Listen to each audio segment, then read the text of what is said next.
Hello दोस्तों, नमस्कार। स्वागत है आपका अपने यूट्यूब चैनल सावन सीटेट अकेडमी में। दोस्तों, अभी तक हमने एनसीईआरटी बुक हिस्ट्री जो है क्लास 6 का ख़त्म कर दिया। ऑल चैप्टर जो भी क्वेश्चन हो उसमें आप कमेंट बॉक्स में डालिए। वीडियो में हम आपको सारे प्रश्नों के उत्तर देंगे। दोस्तों देखिए, आप किसी भी शिक्षक पात्रता परीक्षा या शिक्षक की तैयारी कर रहे हैं तो दोस्तों आपको एनसीईआरटी बेस्ड सारे प्रश्न आएंगे।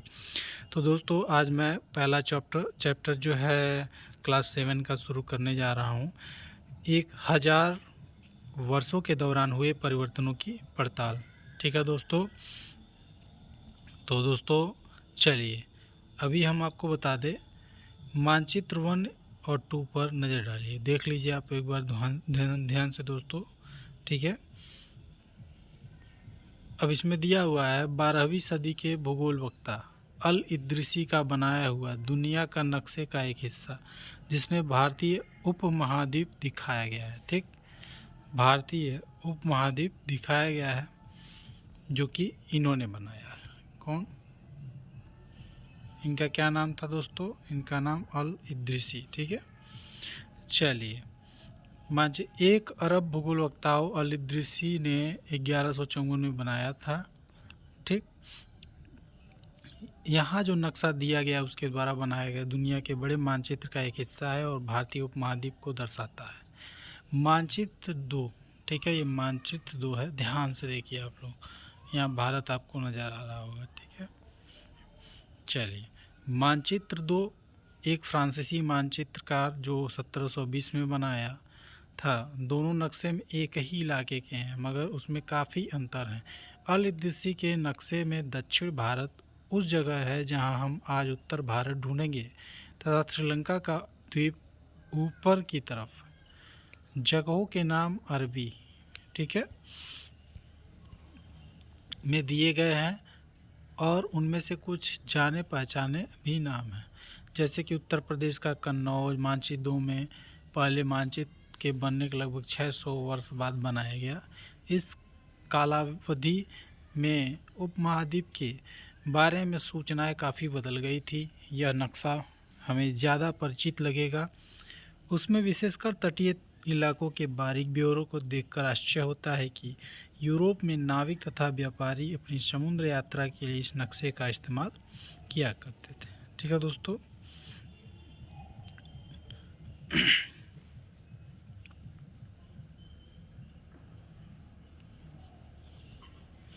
लेकिन अब भीतरी इलाकों पर नज़र डालें, क्या इनमें भी उतने ही ब्यौरे हैं जितने समुद्र तट वाले हिस्से में? गंगा के मार्ग को देखें।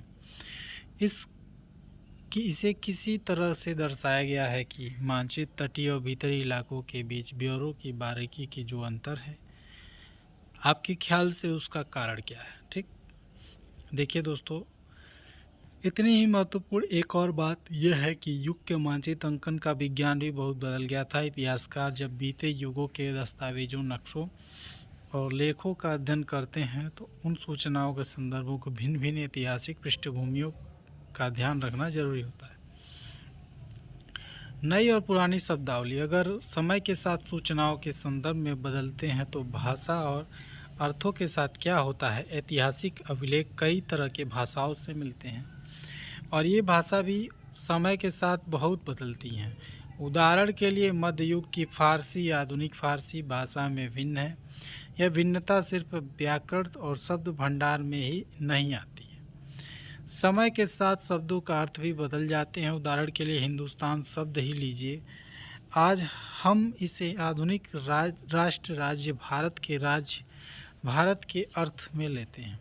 13वीं सदी में जब फारसी के इतिहासकार मिनहाज सिराज के ने हिंदुस्तान शब्द का प्रयोग किया था तो उसका आशय पंजाब, हरियाणा, गंगा यमुना के बीच स्थित इलाकों से था।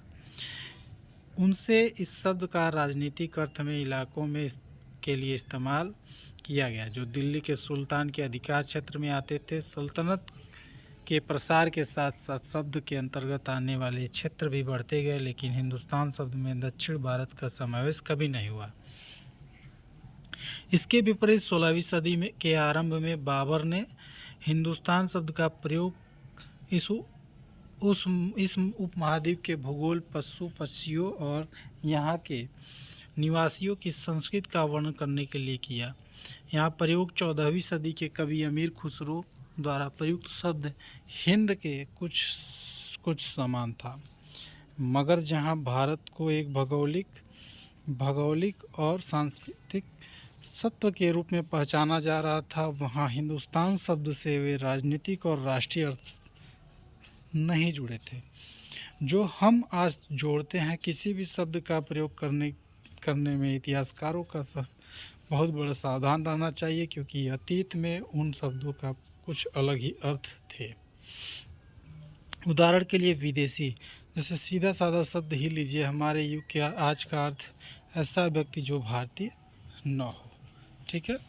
मध्य युग में माने तो किसी गांव में आने वाला कोई भी अनजाना व्यक्ति उस समाज या संस्कृति का अंग न हो, विदेशी कहलाता था।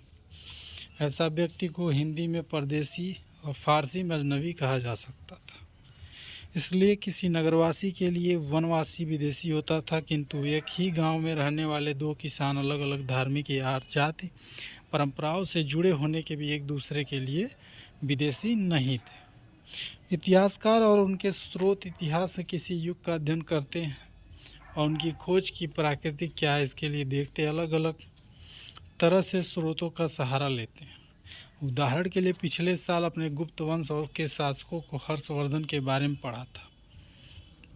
इस पुस्तक में उन्हें मोटे तौर पर 1750 ईस्वी लगभग हजारों वर्षों के बारे में पढ़ेंगे। इस काल के अध्ययन के लिए इतिहासकार जिन स्रोतों का प्रयोग करते हैं उनमें आपको बहुत सी बातें ऐसी मिलेंगी जो पिछले युग में वैसी ही चली आ रही हैं। इतिहासकार इस काल के बारे में सूचना इकट्ठी करने के लिए अभी भी सिक्कों, शिलालेखों, स्थापत्य भवन निर्माण तथा निम्नलिखित सामग्री निर्भर करते हैं, पर कुछ बातें पहले काफ़ी भिन्न भी हैं। इस युग में प्रमाणिक लिखित सामग्री की संख्या और विविधता आश्चर्यजनक रूप से बढ़ गई। इसके लिए आगे इतिहासकार सूचनाओं के दूसरे प्रकार के स्रोतों का इस्तेमाल धीरे धीरे कम। ठीक है।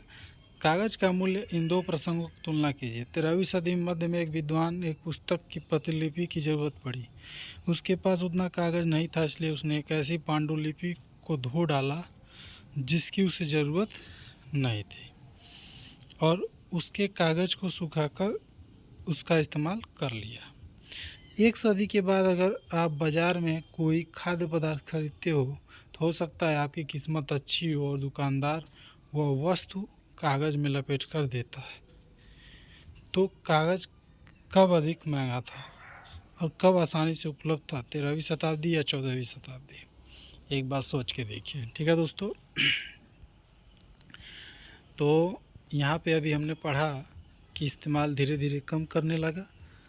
इस समय के दौरान कागज़ क्रमशः सस्ता हो गया और बड़े पैमाने पर भी उपलब्ध होने लगा। लोग धर्म ग्रंथ, शासकों के वृत्तांत, संतों के लेखन तथा उपदेश, अर्जियाँ, अदालतों के दस्तावेज, हिसाब किताब और करों के खाते आदि लेखन में अधिक उपयोग करने लगे।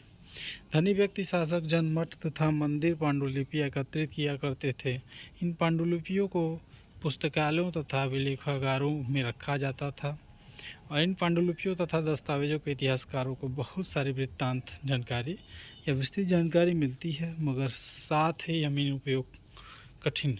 ठीक है। उन दिनों छापे खाने तो नहीं थे, इसलिए लिपिक तथा नकल 20 हाथ से ही पांडुलिपियों की प्रकृति बनाते थे। अगर आपने कभी किसी मित्र को गृह कार्य की नकल उतारी है तो आप जानते होंगे कि यह काम आसानी नहीं है, क्योंकि कभी कभी आपको अपने मित्र की लिखावट समझ में नहीं आती होगी तो आप मजबूर होकर अंदाज़ा ही लगाना पड़ता हो कि क्या लिखा गया। फलस्वरूप आपके लिखने में मित्र को लिखे हुए कुछ छोटे मोटे लेकिन देख लीजिए आप लोग दोस्तों, ये पांडुलिपियाँ हैं जो कि उर्दू में लिखा गया है। ठीक है। चलिए, छोटे छोटे महत्वपूर्ण अंतर आ जाते होंगे। पांडुलिपि की प्रतिलिपि बनाने में भी कुछ यही होता है। प्रतिलिपियाँ बनाते हुए लिपिक छोटे मोटे फेरबदल करते चलते थे, कहीं कोई शब्द, कहीं कोई वाक्य। सदी दर सदी प्रतिलिपियों की प्रतिलिपियाँ बनती रहीं और अंततः एक मूल ग्रंथ का भिन्न भिन्न प्रतिलिपियाँ एक दूसरे से बहुत अलग हो गई। इससे एक बड़ी गंभीर समस्या उत्पन्न हो गई, क्योंकि आज हमें लेखक की मूल प्रतिलिपियों शायद कहीं मिलती है। हमें बाद में लिपिकों द्वारा बनाई गई प्रतिलिपियों ही पूरी तरह निर्भर रहना पड़ता है। इसलिए इस बात का अंदाज़ा लगाने के लिए मूलतः लेखक ने क्या लिखा है, इतिहासकारों को एक ही ग्रंथ के विभिन्न प्रतिलिपियां का अध्ययन करना पड़ा। कई बार लेखक स्वयं भी समय समय पर अपने मूल वृत्तांत का संशोधन करते रहे। 14वीं शताब्दी के इतिहासकार जियाउद्दीन बर्नी ने अपना वृत्तांत पहली बार 1356 में और दूसरी बार इसके 2 वर्ष बाद लिखा था। दोनों में अंतर है, लेकिन 1971 तक इतिहासकारों को यह पहली बार वाले वृत्तांत की जानकारी ही नहीं थी। यह पुस्तकालयों के विशाल संग्रह में ही दबा पड़ा था। ठीक है दोस्तों,